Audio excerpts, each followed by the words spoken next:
আজি আপোনালোকৰ দলত ইতিমধ্যে ৰেজাউল কৰিমে যোগদান কৰিছে। যোগদান কৰাৰ পিছত তেওঁ এটা বক্তব্য দিছে যে শিৱসাগৰক ধুবুৰী বনাম, ধুবুৰীক শিৱসাগৰ বনাম। এই বক্তব্যটো আচলতে তেওঁ কি বুজাব বিচাৰিছে? তেওঁ গোটেই বক্তব্য মাত্ৰ বৰ অসমৰ কথাই ক'লে। আৰু আজি আমাৰ সকলৰ সংকল্প যে এখন নতুন বৰ অসম গঢ় দিওঁ।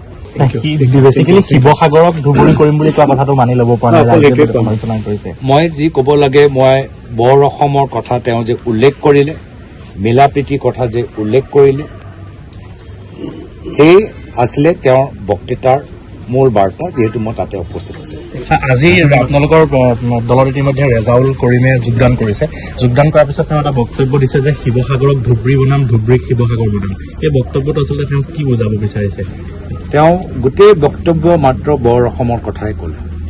আৰু আজি আমাৰ সকলৰ সংকল্প যে এখন নতুন বৰ অসম গঢ় দিওঁ। বেচিকেলি শিৱসাগৰক ধুবুৰী কৰিম বুলি কোৱা কথাটো মানি ল'ব পৰা নাই। মই যি ক'ব লাগে, মই বৰ অসমৰ কথা তেওঁ যে উল্লেখ কৰিলে, মিলা প্ৰীতিৰ কথা যে উল্লেখ কৰিলে, সেই আছিলে তেওঁৰ বক্তৃতাৰ মূল বাৰ্তা, যিহেতু মই তাতে উপস্থিত আছো।